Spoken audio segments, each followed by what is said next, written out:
Moving right along, we got Molly the Meatball McCann versus Diane Delbita. Guys, this is a rematch. These girls have already fought, and Molly McCann dominated that fight. Let's talk about what's changed since and what stayed the same. Diana Belbita has improved since then. That first fight, I believe she was only like 23 years old, pretty young. Molly had more experience, was a lot more physical than her. Belbita's basic style is kind of a marching, traditional Muay Thai where she's in her stance, her chin is very low, almost like she's looking at the floor. Her hands are high, and now she's marching forward looking for rhythmic combos. 1, 2, knee, 1, 2. Throwing her right hand a lot too.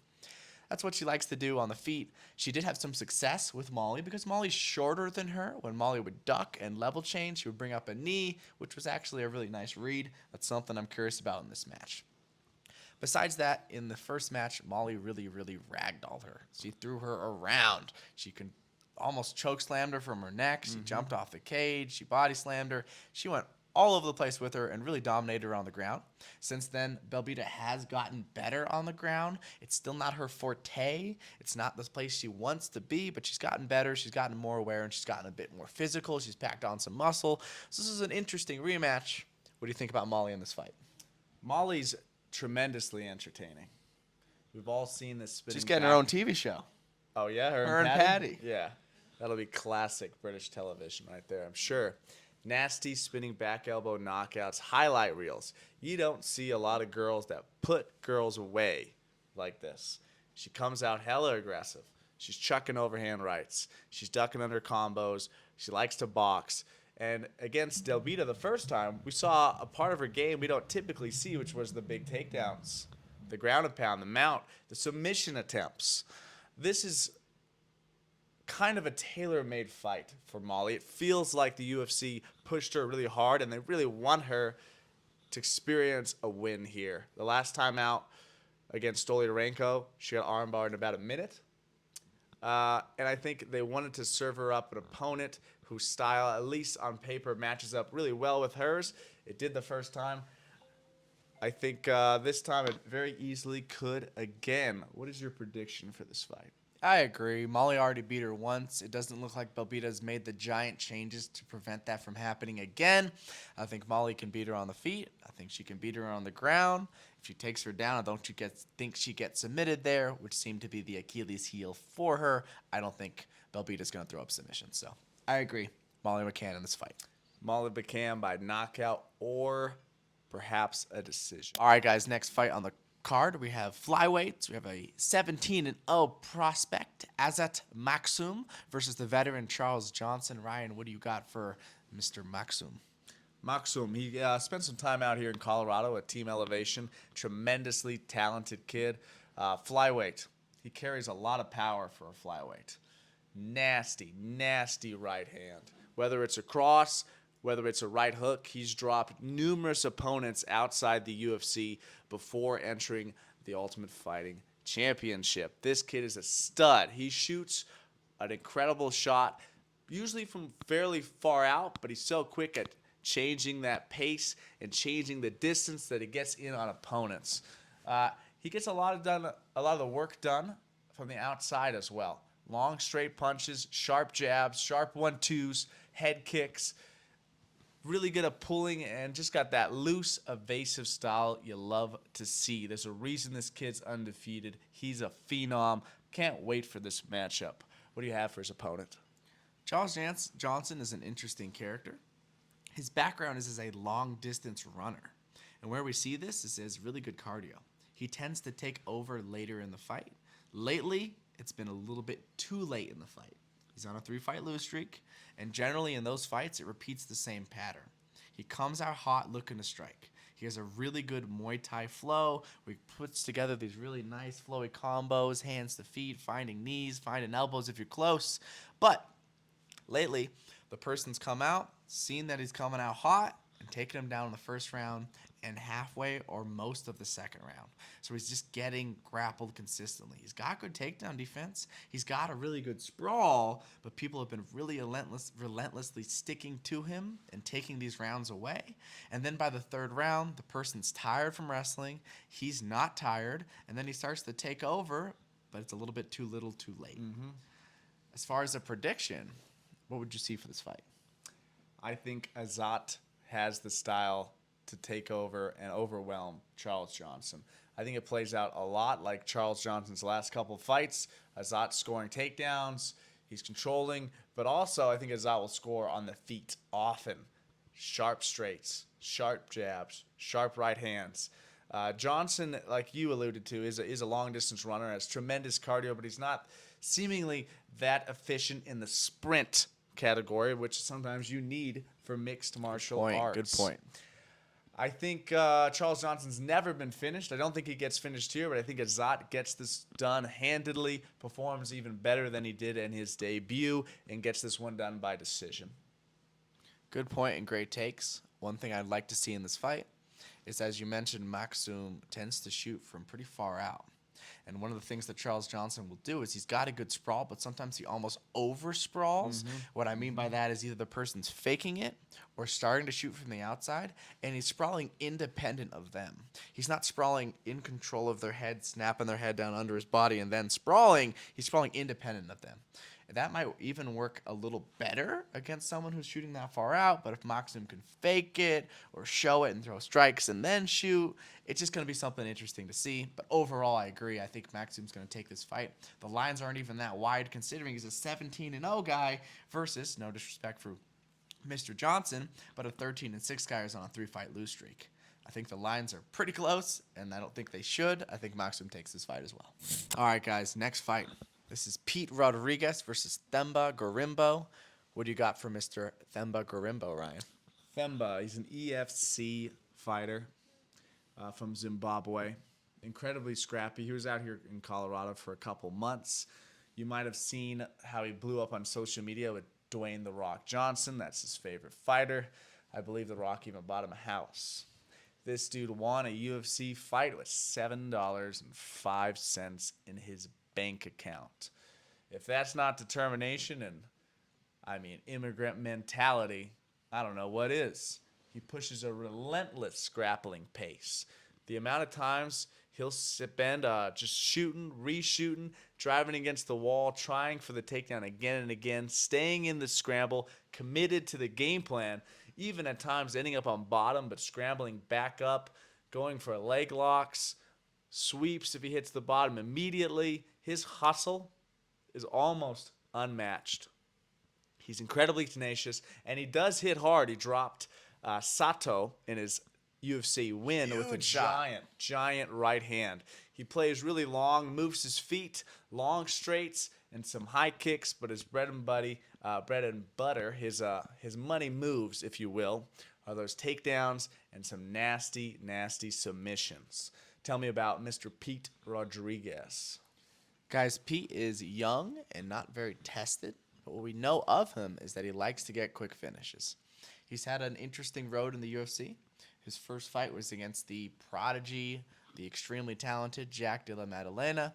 He got blown out in a round. He had an okay moments in that fight. There was some boxing back and forth. He hit him with some good shots, but overall it didn't go his way. And then his next fight was against Mike the Truth Jackson, and he blew him out. He destroyed him in the first, knocked him out with a knee. His fundamental thing is being a boxer. He has a very busy lead hand. Most of his attacks are jabs, hooks, jab, hook, really busy lead hand. He'll throw in some kicks. He'll throw in a crescent kick. He'll throw in some unusual movement. But most of his game is that lead hand and coming in on his boxing. He's a shorter, stockier guy for the weight class, and he's got a lot of power. He's got a lot of quick finishes, which makes this fight really interesting to me because I think these guys have opposite approaches. I think Gorimbo wants to take him down, and I think Pete wants to knock him out. What do you think is going to happen in this fight? You know, there's definitely a play on Pete here. You could put a little money on a first-round knockout, perhaps. The lines are really wide. I don't think Pete should be as big as an underdog as he is, but we're still split on whether or not we think that means he's going to win. He's a nasty striker. He carries a lot of power, and if this does stay standing, it'll be really bad for Themba, in my opinion. With the boxing style, you have to get so much closer, and I think that will play into Themba's game. His relentless grappling, his ability to persist with a takedown that didn't work the first time, to chain wrestle, to grind on the fence. That's going to tire out the power punches of Pete. Eventually, I think he's going to score some takedowns. It might take a while. This might not be the prettiest fight, but I will predict Themba by decision. I agree. I think official prediction most likely is Garimbo, but I wouldn't bet it. The lines are too wide. I think maybe 6 out of 10 times Themba outgrapples him, gets on his back and controls him, and I think maybe 4 out of 10 times Pete knocks him out. So if there's a play to be made here, if you're a betting man, I would say a small prop on Pete by knockout. I wouldn't bet the line for Mr. Themba. But official prediction, Garimbo. Themba. Next fight on the card, Lee Jeong-yong versus Blake Builder. Guys, Blake Builder's a really fun one. I say that because I like his style. He's not necessarily a finisher, but he has a unique style. His style is movement-based. Most of the fight is spent with him moving laterally. Well, he'll literally abandon his stance. Instead of having 1 foot forward and 1 foot backwards, he'll square up his feet so he can move quicker laterally. He does that a ton because movement is scoring is his base. He opens most of his fights off with an inside low kick, and he'll keep going to that. He wants to move, kick, move, jab, move, hook, and he's constantly moving the whole time. He wins a lot of fights like that. It's an interesting style. He doesn't get a ton of finishes, like I said, but I think that's something he's going to work towards. When he does get finishes, it's usually on the submission end. I think he only has 1 knockout in his record so far. I think he'll get more. Submission-wise, he wants to get a hold of you, take you down, get your back, and choke you. This guy is an athlete. You're going to see it when he's in the cage, but he is shredded, just like his opponent on this night. He's in incredible shape. He's very fast. He's got very good balance. On Dana White's Tuesday Night Contender Series, he jumped on the guy's back and choked him seemingly while the guy was punching. I believe the guy threw a lead hook. He ducked under it, yanked on his back with a choke immediately before the guy knew it hit him, couldn't defend it. So really opportunistic grappler and very careful, intelligent striker with a lot of movement. What do you think about his opponent, Ryan? Lee has tremendous power, especially in his rear hand. He reminds me a lot of Du Ho Choi. A little less polished, perhaps, in his approach, but he has a number of very quick finishes, devastating finishes with that power hand. In his last fight, he fought a wrestler, stuffed almost every takedown. It was a super, super scrappy, close fight. He scored some really hard shots. That one honestly could have gone either way, but he took the win, and now he's up against Builder. Who do you see taking this one in official prediction? Lee is an incredible talent. He's got a lot of very fast finishes, which is interesting that it's almost the opposite of Blake's style. Well, Blake wants the fight to progress and get a lot of scoring, while Lee wants to get a quick knockout. I think Lee isn't going to quite be able to find him with the power, and Builder can take over this fight. I have Builder by unanimous decision. But this could go either way. These are 2 very talented kids. What do you think? I think that's spot on the money. I think this one goes all 3. I think Builder can stay out of the way of the right hand. His movement's going to be hard for Lee to keep up with. He's going to score effectively, take this fight over. The longer it goes, the better for him. Builder. Unanimous decision. If you wanted to do a crazy prop, you could even do Lee in the first minute of the fight by finish, because he's got a lot of finishes like that. Yep. And that would probably be a pretty high number. But overall, Builder. Guys, next fight, Dolidze Stoliarenko versus Luana Carolina. Robin, can you break down Carolina for us? Guys, Luana Carolina, if I was giving you a style breakdown, it is a Muay Thai brawler. This girl's dangerous on the feet, but she gets pretty wild.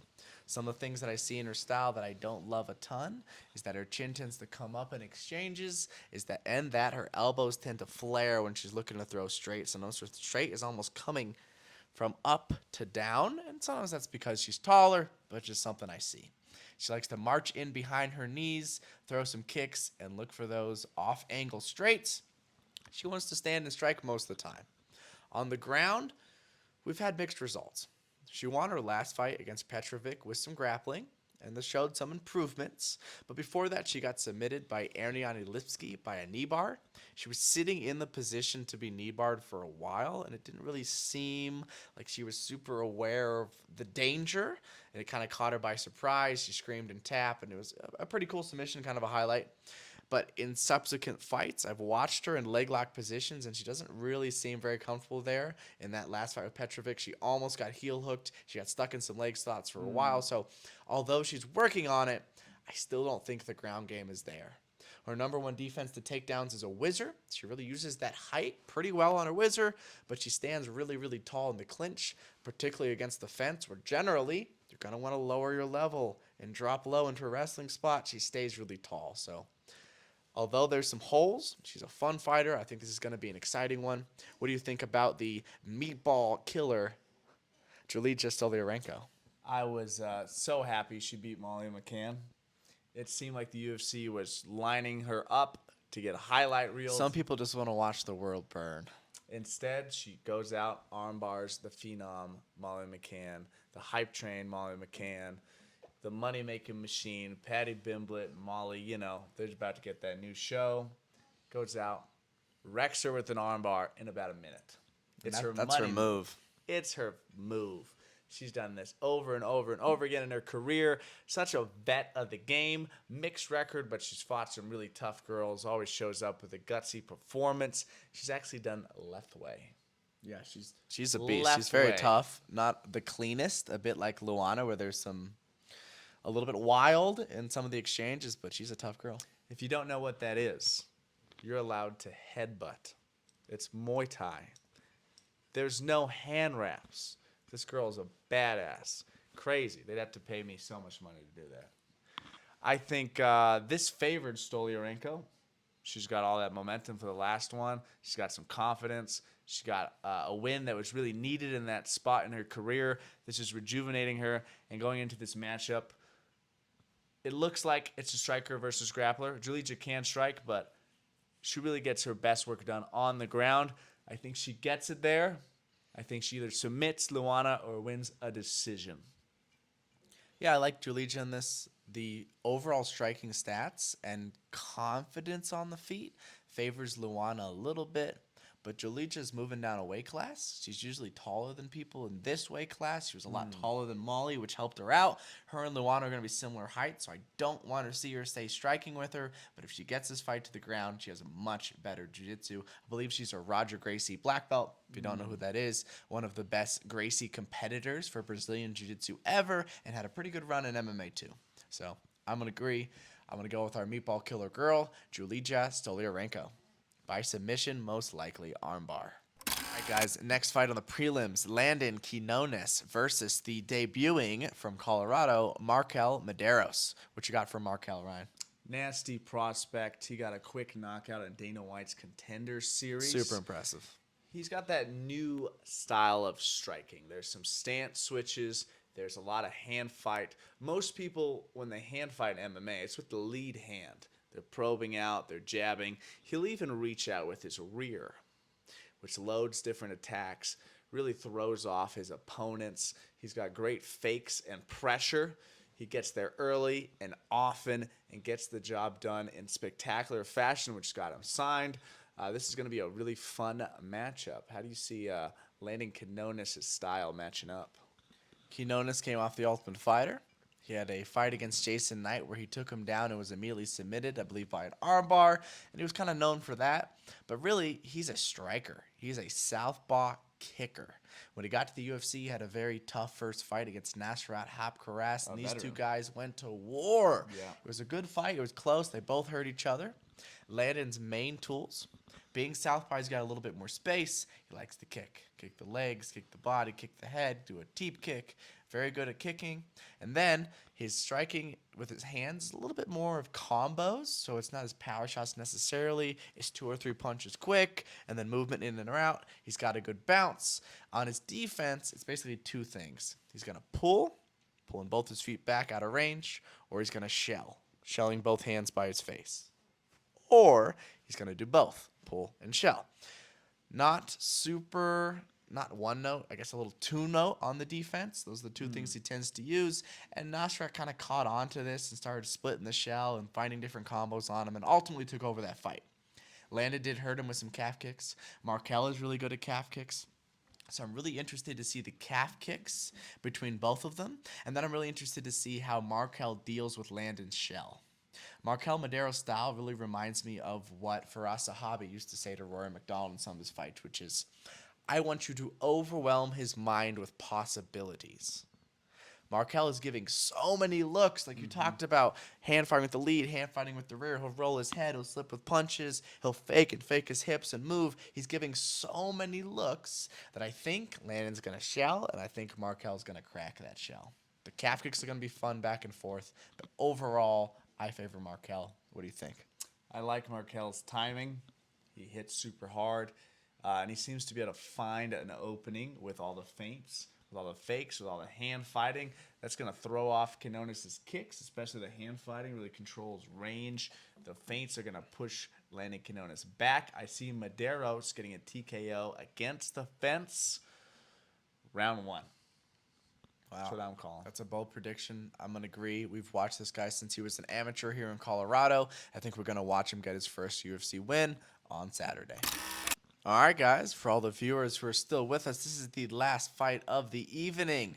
Thomas Peterson versus Jamal Pogues in the heavyweight division. What do you got for Jamal Pogues, Ryan? Pogues used to be a light heavyweight. Fought for the LFA title against Alex Pelosi. I think he used to be as low as middleweight back in the day. Dang. He It's looked been around. shredded back then.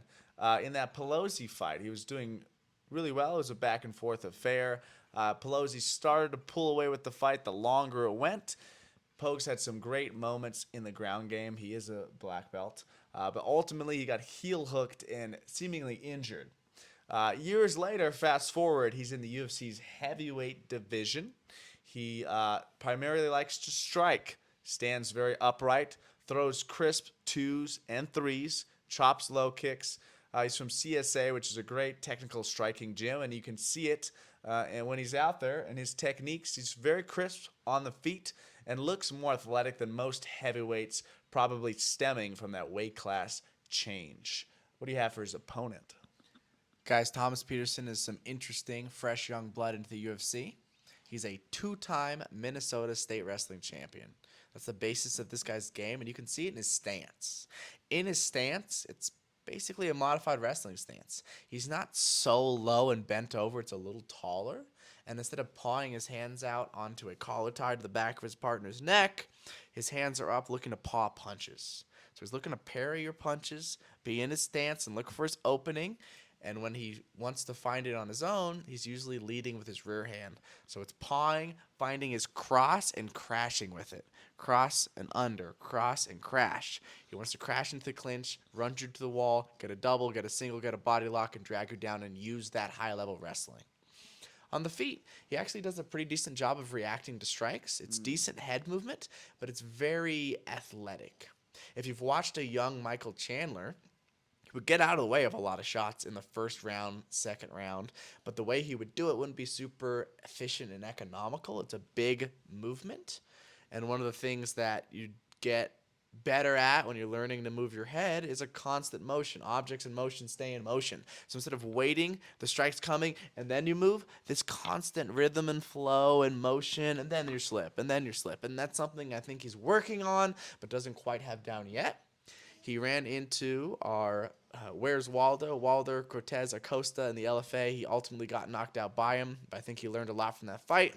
Then he got Dana White's Contender Series, took his opponent down. He's got good wrist strides. He's got good ground and pound. He's got good submissions from the top. He's really working on posting to elbows.